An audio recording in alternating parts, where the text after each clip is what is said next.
Halo teman-teman, kembali lagi di channel YouTube KJSP Official ya. Kali ini kita akan membahas mengenai Danantara yang belum jadi diresmikan karena Bapak Presiden masih ada kunjungan ke luar negeri selama 16 hari. Lalu apa sih kira-kira efek dari Danantara ini teman-teman? Sebelum lebih jauh, apa itu Danantara yang akan diresmikan di Indonesia?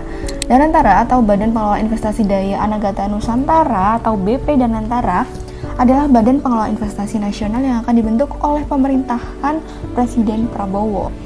Danantara akan menjadi lembaga pengelola investasi Indonesia dengan ruang lingkup yang lebih luas dari anggaran pemerintah. Lembaga ini bertujuan untuk mengoptimalkan pengelolaan aset negara dengan skala yang lebih besar dan koordinasi yang lebih baik. Badan ini berfungsi serupa dengan Sovereign Wealth Fund seperti Temasek di Singapura atau Nordsbank Investment Management di Norwegia. Tujuan utama dari BP Danantara adalah mengelola aset dan investasi negara di luar anggaran pendapatan dan belanja negara, serta mengoptimalkan potensi aset-aset milik pemerintah agar lebih terkoordinasi dan strategis. Dengan pendirian Danantara ini, pemerintah berharap lembaga ini dapat meningkatkan leverage aset nasional dan memperkuat posisi keuangan Indonesia atau posisi ekonomi Indonesia, sekaligus menarik investasi dari asing ya. Kemudian seperti apa dukungan terhadap Danantara ini teman-teman? Presiden tidak membentuk Danantara begitu saja karena ada dasar hukum yang melandasinya. Dasar hukum tersebut berupa revisi Undang-Undang Badan Usaha Milik Negara. Hal ini pun menjadi rencana utama pemerintah untuk Danantara. Keberadaan dasar hukum ini dapat mendukung wewenang Danantara sebagai badan pengelola investasi pemerintah secara independen. Dengan demikian, Danantara ini bisa beroperasi secara maksimal. Selain dasar hukum, dukungan juga akan diberikan kepada Danantara melalui anggaran operasional dari APBN 2025. Koordinasi antar kementerian juga dilakukan agar badan tersebut bisa beroperasi maksimal secepat mungkin. Sebenarnya apa sih teman-teman tujuannya ya Danantara ini? Danantara akan menjadi lembaga pengelola investasi Indonesia yang lebih luas dari anggaran pemerintah. Adapun tujuan pembentukan Danantara untuk mengoptimalkan pengelolaan aset negara dengan skala yang besar dan koordinasi yang lebih baik. Harmonisasi asta cita, gizi cita, dan jiwa cita untuk Indonesia yang sehat. Danantara dibentuk untuk mencapai target pertumbuhan ekonomi yang tinggi, inklusif, dan berkualitas selama 5 tahun ke depan. Danantara juga diharapkan dapat menjadi katalisator pertumbuhan ekonomi dengan mengkonsolidasikan aset-aset penting dan mengoptimalkan entitas kekayaan negara untuk meningkatkan kesejahteraan nasional dan daya saing di global, sekaligus memanfaatkan sumber daya tersebut untuk mendukung target dan program pemerintah. Bapak Mulyaman Darman Syahadat yang telah ditunjuk sebagai Kepala BP Investasi Danantara ini menyebutkan bahwa badan ini akan menangani investasi pemerintah di luar anggaran APBN yang tujuan akhirnya adalah menciptakan pengelolaan investasi yang lebih efisien dan terpadu dengan mencontoh model pengelolaan investasi seperti Temasek di Singapura tadi ya. Dengan kelola aset 600 miliar dolar Amerika Serikat, badan ini akan mengkonsolidasikan Indonesia Investment Authority atau INA dan 7 badan usaha milik negara. Adapun 7 BUMN yang telah tergabung dalam Danantara sebagai tahap awal ialah Bank Mandiri, Bank BRI, PLN, Pertamina, BNI, Telkom Indonesia, dan Mind ID.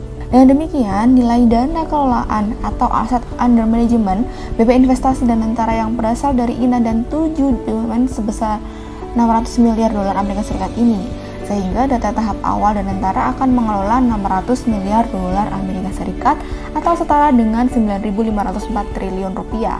Jumlah tersebut ditargetkan meningkat hingga mencapai 982 miliar dolar Amerika Serikat. Hal ini membuat Danantara menjadi Sovereign Wealth Fund terbesar nomor 4 di dunia.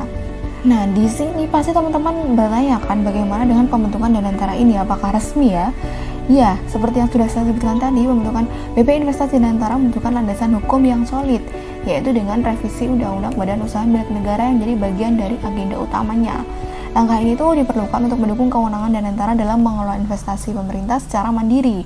Sebagai badan investasi baru, BP Investasi Danantara akan menerima dukungan anggaran operasional dari APBN.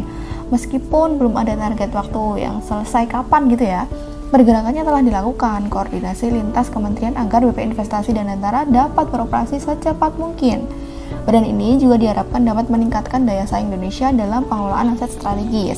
Mengambil contoh dari Sovereign Wealth Fund global seperti Temasek yang ada di Singapura tadi. BP Investasi Danantara ini didesain untuk menjadi pusat pengelolaan investasi yang mandiri dan bertujuan membawa imbal hasil tinggi bagi pemerintah Indonesia.